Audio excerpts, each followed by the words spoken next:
Greetings, it's Vaygrim, back again with another mod guide. This time, I'm back in my mod guide test world, with all my various contraptions and creations. A few that you've seen, and a few that you haven't seen just yet. What we're focusing on here today is a new contraption that was added to Ars Magica 2 by Mythian and his team of programmers. I'm sorry I don't know all their names, but I'm quite sure he has a number of talented contributors based upon the size of this mod. Now, Ars Magica 2 has been out for Minecraft 1.6.4 for a while now, but they just released a patch last night, a patch 1.1.2, that not only fixed a number of bugs, which we are always appreciative for. Thank you very much, Mythian, by the way, but he also introduced a couple of new things, one of which is a new block called the Slipstream Generator. Now, I really do think that this is very quickly going to take over the Levitator block as one of the most popular elevator options in a building. Why? Well, I'll show you. First thing we're going to go over is the Slipstream Generator itself. I'm hoping, there it is, the Slipstream Generator. Now, basically, it levitates you, up or down. It eliminates fall damage as long as you are directly over it, and it's not too hard to make either. Witchwood logs, from of course a witchwood tree, 2 chicken feathers, and an air essence. Now that might be the harder part to come across, but I think I've run across a few in early game. So I don't think this is going to be too difficult to make, and I think that's their intention. Now, you can power this with energy. Most everything in Ars Magica 2 requires essence, a kind of a magical energy that flows through everything. You harness this with something called a nexus. This happens to be a light nexus. Light nexus basically collect energy during the day, and I can show you right here. This thing is building up energy. Now it only shows 1% because it is filling this thing up as well. This is a mana battery, and this mana battery is actually directly under our Slipstream Generator. It's basically right under that. Now you'll see this is already topped off at 100%, and it doesn't even require that much energy. And the cool thing about this is maintaining a net positive. Even at night, when the Slipstream Generator has a constant draw on the battery will never fully deplete as long as this light nexus is under it, because it basically tops the battery off the next day. It's actually a pretty good system. I've been testing the balance on power pretty well, and I think worst case scenario, you might need a second light nexus or bounce some power around from other nexi around your base. But for the most part, I think this is a pretty simple setup, basically. This is a 5x5, and I made it 4 blocks deep, basically.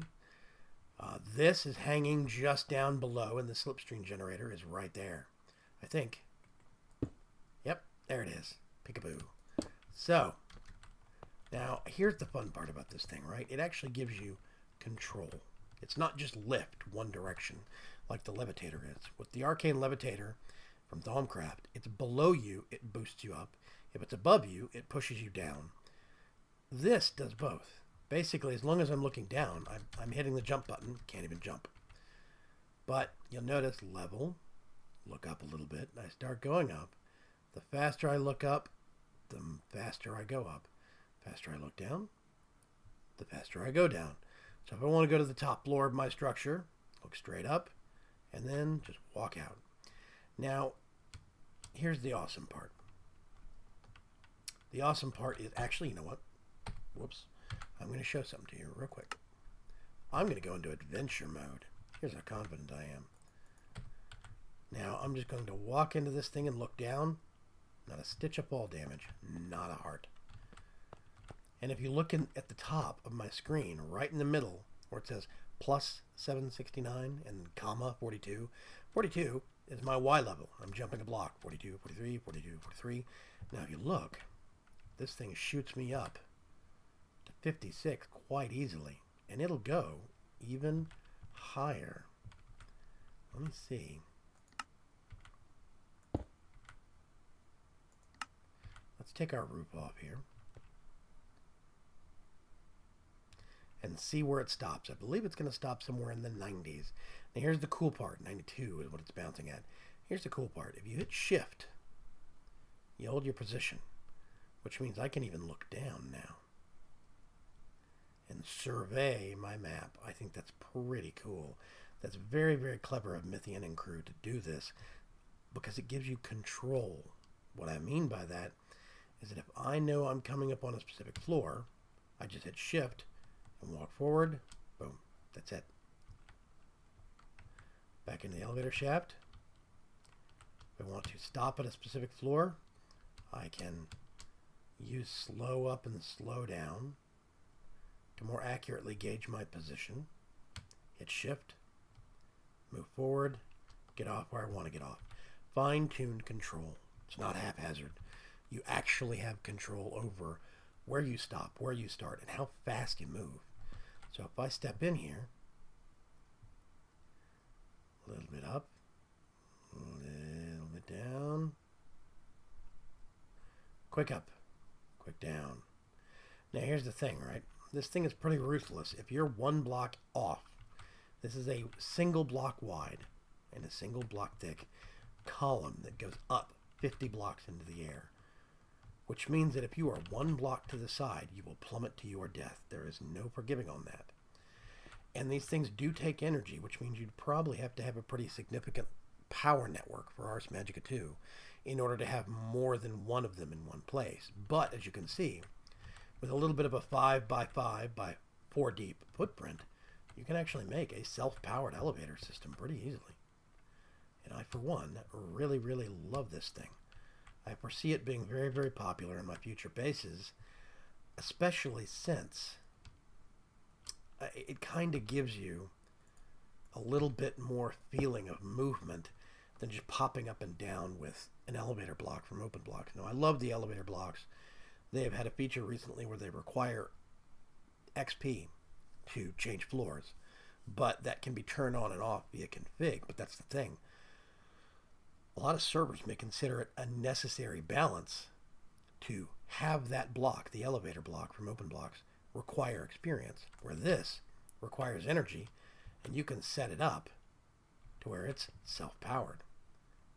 Very, very nice system. I very much love it.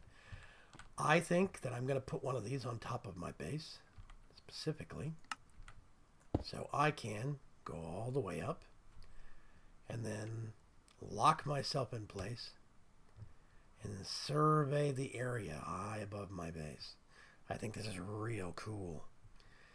I just feel, as long as I hold shift, I feel locked in place very, very steadily. No problems, no qualms. And as long as you're above the block, you'll see that tornado kind of effect beneath you. As soon as you step out of range, let me see if I can do it here, it stops, and you fall to your death. I'm in creative mode, but still. I'll be very curious to hear what everybody thinks about this. I really do think that there's going to be a lot of fun contraptions and interesting things made out of this. Now, there's a couple things I haven't tested. I don't think... Yeah, it doesn't work on blocks, only works on people. Does it work on entities, though? Let's get a pig. Nope. Only works on players, as the book says. Bye, piggy. Be free. Okay, so it's pretty easy to set this thing up, and I think it's going to be a lot of fun. Let's, whoopsie, get our roof back. So we have a stopping point.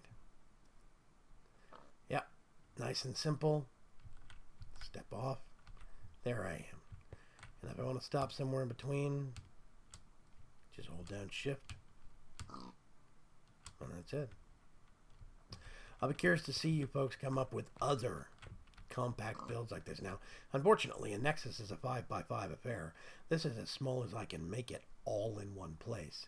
Anything else means you're going to have to put the Nexus somewhere else and bounce your power around with conduits from Ars Magica 2. This is self-contained, self-powering, self-concerning. You don't even have to worry about it. I think it'd work great, and I think it'd be a great addition to any base, as it doesn't really require too much advanced research into the Ars Magica tree. You could basically get started very, very easily making yourself your book, first of all, making a light nexus or what have you, and then you could probably do mana battery and move right on to this. Yeah. Now see this thing, of course I have it locked to daytime. This is cheating. But our battery is at 6% and it holds, that's 17,000. That's more than three times the essence that the actual Slipstream gateway holds. And that's only 7%, 6%. So you're going to have a lot of power backup in one mana battery. And this, as soon as it hits daytime again, will start charging. Now, of course, you could swap these out for moonstones and have it charge at night instead of in the day, but still. I think this setup is going to be a real nice idea. I think a lot of people are going to like it. Yeah. Very, very fun. I'm hoping this has given you some guidance on some uses for the Slipstream Generator. It's brand new, but I really was enamored with it, and I really thought that a lot of people out there might be interested in what kind of interesting things you could do with it. How nice of an elevator system you could set up for your base. I'll be curious to hear from you. Let me know what you think. Let me know what your comments are in the comments section.